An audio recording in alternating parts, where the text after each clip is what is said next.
Je suis belle et impétueuse, à la fois forte et fragile. Je suis votre oxygène, vos ressources, votre équilibre. Notre histoire est commune. Nos chemins s'entrecroisent.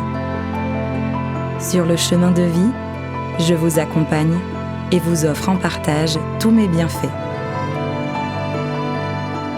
Conscient de ma richesse et de ma diversité, des hommes et des femmes œuvrent au quotidien pour me protéger, me comprendre, me sauvegarder, en s'impliquant dans leur mission. Comme une urgence pour les générations futures, ils s'engagent avec enthousiasme pour préserver ce que nous sommes, la nature et les espaces naturels de France.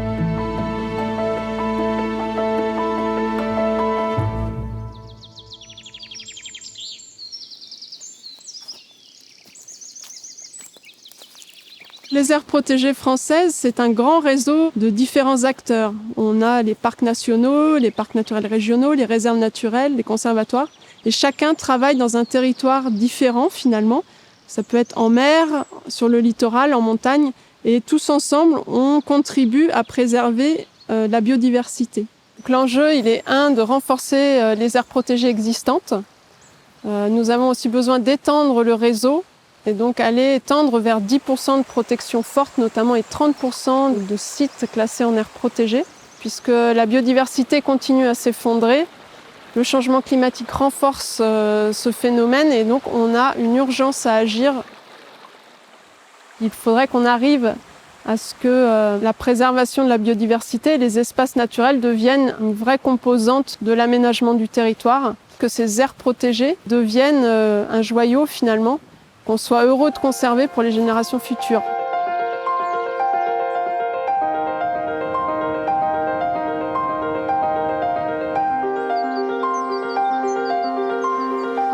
Riche d'un patrimoine naturel remarquable, la France œuvre depuis des décennies pour enrayer le déclin d'une nature dont les hommes ont absolument besoin. Entre l'Allier, le Vercors, les Calanques en Méditerranée et l'île de la Réunion, nous vous proposons un voyage au cœur de milieux naturels bénéficiant de cette protection à la française, pour y rencontrer celles et ceux qui œuvrent au quotidien, au travers de leurs missions et leurs engagements.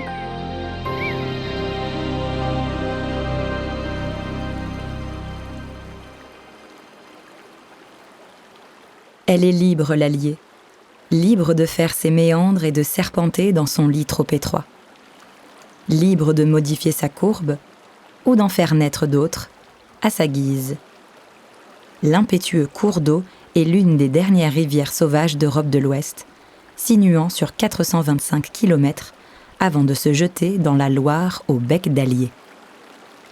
Au milieu d'un paysage sculpté de ripisylves, de bocages, de forêts et d'étangs, coule une rivière, très active, imprévisible et d'une grande richesse écologique.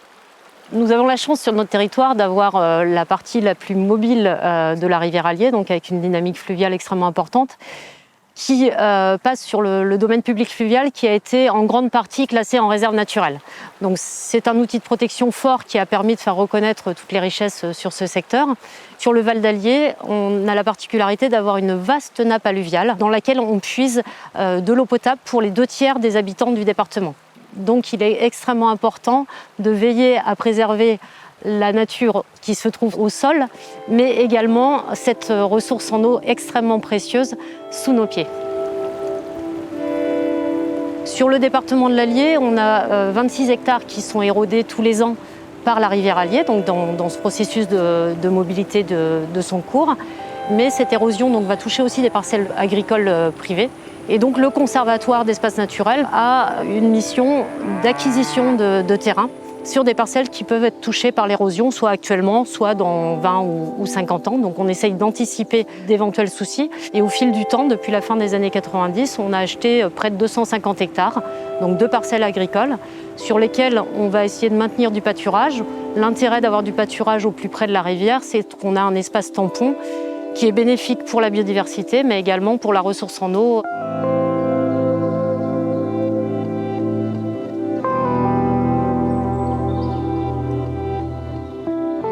Préserver un territoire tout en laissant libre accès aux citoyens reste une question majeure. Où et comment positionner le curseur entre protection des sites et accueil du public? Ce qu'on a mis en place ici récemment, c'est un schéma de valorisation. Donc en fait, sur 10 sites de la réserve naturelle, on a créé des sentiers qui sont fléchés avec des panneaux pédagogiques pour qu'ils puissent découvrir la réserve, pour qu'ils puissent découvrir le patrimoine naturel, la faune, la flore, tout en minimisant les impacts, je dirais, sur les autres espèces, et toujours rappeler aux gens qu'ici, ils sont dans une réserve naturelle et qu'il y a une espèce de code de bonne conduite à respecter. Par rapport aux usagers locaux et par rapport aux touristes, ça a été un petit peu compliqué au tout début de la création de la réserve naturelle, où il y avait encore quelques tensions, quelques malentendus surtout. Mais effectivement, les efforts qui sont faits depuis quelques années font qu'aujourd'hui, la réserve naturelle est bien perçue par toutes les personnes qui la fréquentent.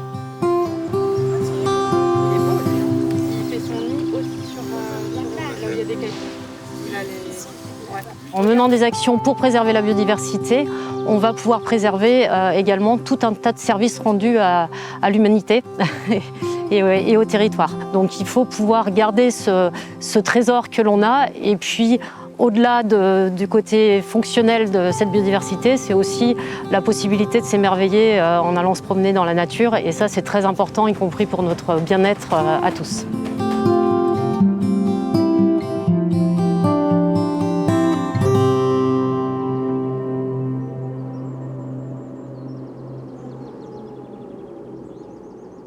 Un colosse, une véritable forteresse naturelle, un millefeuille de sédiments où la blancheur du calcaire donne l'impression de neiges éternelles. Le massif du Vercors est incontestablement un haut lieu de la biodiversité en Europe et peut s'enorgueillir d'être l'un des premiers parcs naturels régionaux de France. Ce territoire de montagne, époustouflant de beauté, doit faire face à la fois à l'emprise croissante des activités humaines et aux effets du changement climatique. Alors je pense que les grands défis, j'en vois deux. Le premier, c'est l'adaptation au changement climatique, et le deuxième, ça serait la gestion de la fréquentation qui est en augmentation constante. Donc sur l'adaptation au changement climatique, c'est vrai que comme on est un massif de moyenne montagne, on a un certain nombre d'espèces qu'on appelle des reliques glaciaires, donc qui sont habituées à des climats plutôt froids et qui, avec le changement climatique, ont tendance à monter vers les hauteurs et donc trouvent de moins en moins de domaines vitaux. Et le deuxième sujet, c'est effectivement la question de la fréquentation de nos espaces naturels. Malgré tout, c'est une forme de pression sur la faune et sur la flore, donc il faut arriver à comprendre ça, un petit peu l'organiser, sensibiliser les gens pour que ça se passe au mieux.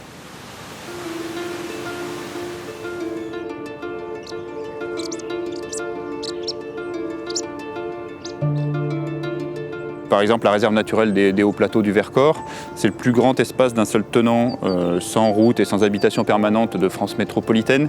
Donc on a vraiment été attaché à ne pas trop aseptiser tout ce qui était signalétique. Donc il y a un GR qui la traverse, qui peut être sécurisant, et tout le reste est très très peu balisé pour que les gens puissent encore un peu se perdre. Ça fait partie du plaisir et découvrir les espaces naturels. Donc c'est vraiment d'essayer de faire des projets plus qualitatifs pour arriver à laisser cette place à la nature dans le Vercors. Le Vercors recèle un grand nombre d'espaces naturels remarquables qui nécessitent des mesures réglementaires de protection ou contractuelles de préservation, menées avec des acteurs locaux, agriculteurs, forestiers, collectivités.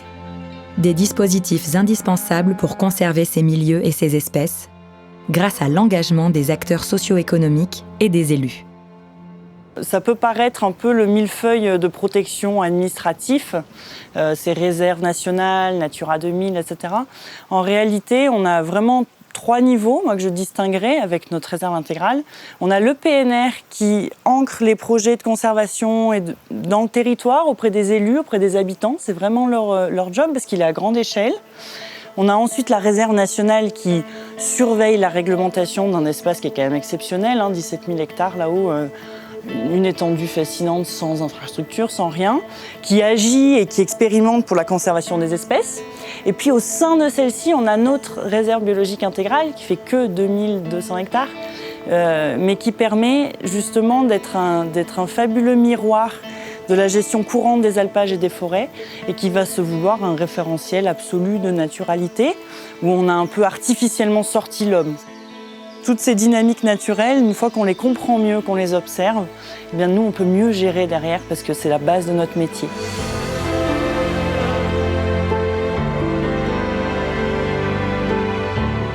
Donc c'est vrai que l'outil parc naturel régional, je trouve qu'il est vraiment intéressant parce que depuis le début, c'est-à-dire les années 70, on a fait le pari que la protection de la nature ne pouvait pas se faire sans les habitants, sans les professionnels. Et donc on a tout de suite été dans une logique de conciliation des usages, de médiation, de protection et de développement économique, et qui, je trouve aujourd'hui, a gardé toutes ses lettres de noblesse parce que finalement c'est un modèle qui est assez bien compris et qui malgré tout a fait ses preuves.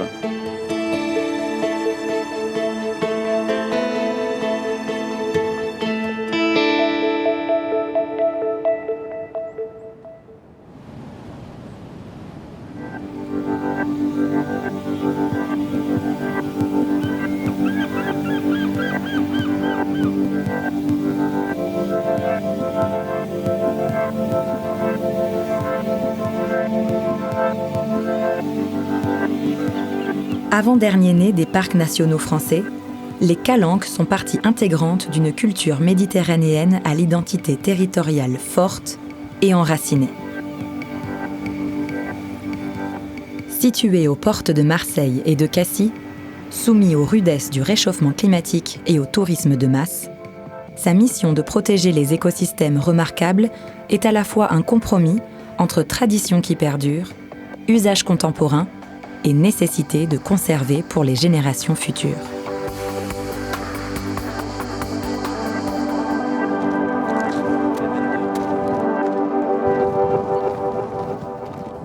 On est sur le site qui, d'un point de vue botanique, est une des zones les plus riches au niveau flore du parc national des Calanques.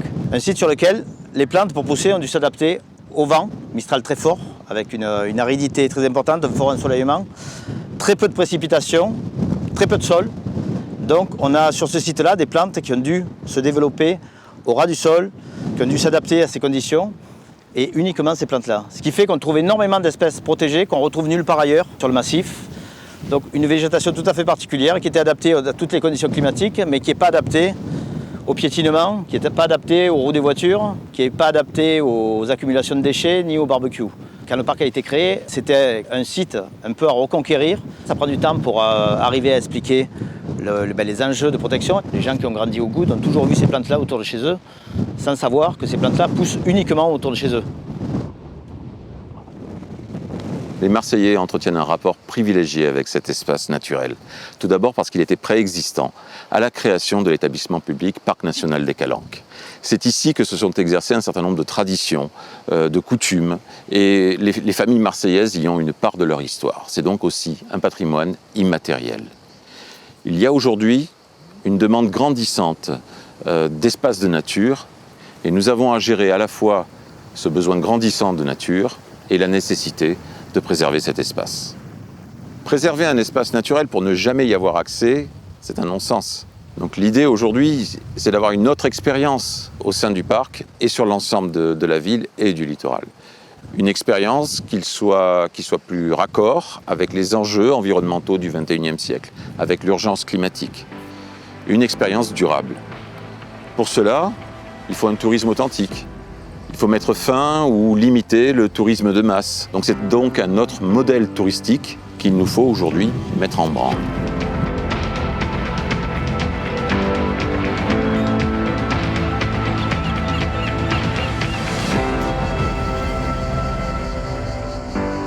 Sur un certain nombre de sites qui sont extrêmement fréquentés, nous sommes amenés à prendre différents types de mesures.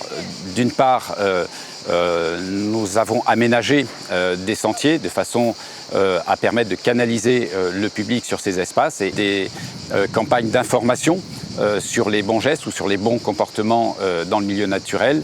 Et puis, lorsque nous arrivons sur des sites qui sont extrêmement fragiles et qui se trouvent en situation d'hyperfréquentation, Par exemple ici, sur ce site de la Calanque de Sugiton, il peut y avoir jusqu'à 2000 personnes par jour sur ce site, alors que la plage et les rochers qui peuvent accueillir sans impact sur le milieu le public correspond à environ 200-220 places. Nous souhaitons bien entendu maintenir un dispositif qui reste gratuit parce que l'accès à la nature doit être accessible pour tous. Et donc nous réfléchissons donc à mettre en place un dispositif de permis de visite pour l'année 2022. Le travail sur plus de protection passe forcément par une forme de co-construction avec l'ensemble des acteurs du territoire. Ça ne peut pas être des dispositions qui seraient imposées par le gestionnaire. C'est véritablement des politiques et des mesures qui doivent se construire avec les acteurs qui sont sur le territoire.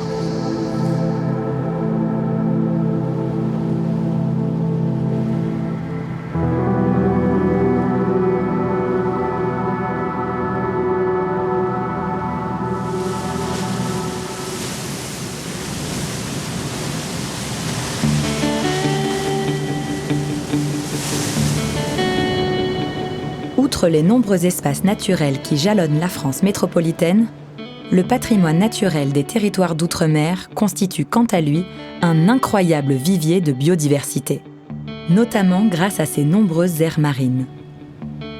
10% des récifs coralliens et 20% des atolls de la planète sont localisés dans les eaux françaises. Consciente de ses richesses sous-marines et de son récif corallien habité de plus de 3600 espèces, animales et végétales, l'île de la Réunion possède depuis 2007 une réserve naturelle marine, s'étendant sur 3500 hectares pour assurer la protection de ses joyaux.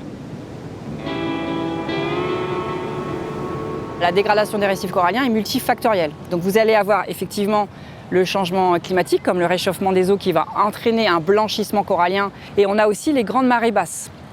Et le corail, s'il est hors de l'eau trop longtemps, ça ne va pas lui plaire et il ne va pas pouvoir résister trop longtemps. Et la Réunion, le gros challenge que l'on a également, c'est comme on est une île volcanique, les récifs coralliens qui sont en aval, ils subissent toutes les pressions qu'il y a en amont sur la montagne. C'est-à-dire toutes les activités urbaines, toutes les activités agricoles et à moindre mesure les activités industrielles.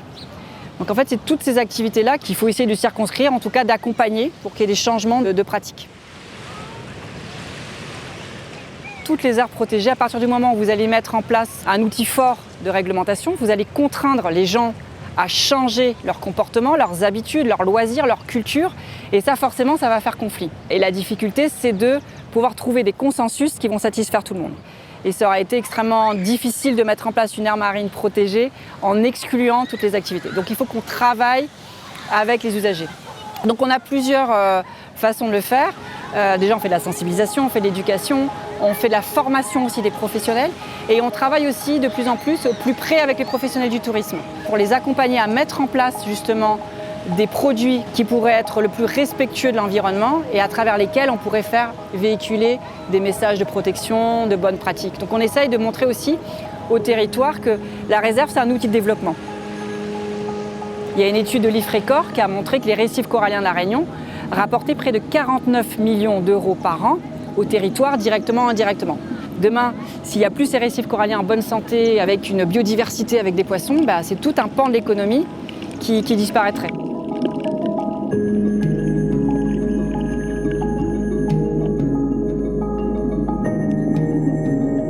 En fait, les usagers ont envie de s'impliquer dans la protection de l'environnement. Ils n'ont pas juste envie d'être informés ou juste sensibilisés. Ils ont envie de participer. Donc ils nous ont proposé par exemple ces choses qu'on pourrait mettre en place. Ils nous ont proposé par exemple d'être des ambassadeurs, d'être des sentinelles, d'aller faire de la prévention pour nous auprès du grand public. Et surtout avec les enfants qui maintenant ont une connaissance de par l'éducation qu'ils ont en classe. On a des animations nature, on a le sentier sous-marin, on a également les aires marines éducatives qui marchent super bien, qui font que les enfants, ils sont plus des fois sensibilisés que leurs parents. Et les enfants vont eux-mêmes sensibiliser leurs parents, etc.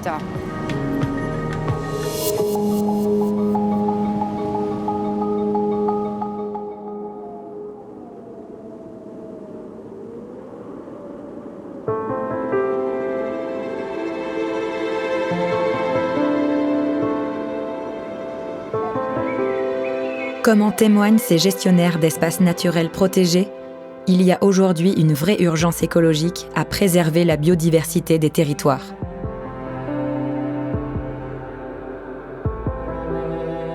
Amplifiée par le changement climatique, cette urgence nous oblige à aller encore plus loin pour protéger la diversité des écosystèmes qui fait la richesse écologique de la France.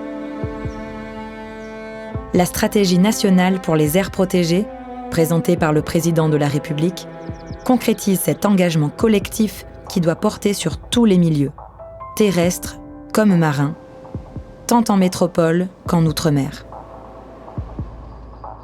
Pour relever ce défi, la France devra créer de nouvelles aires protégées en privilégiant certains milieux. Forêts, zones humides, espaces littoraux.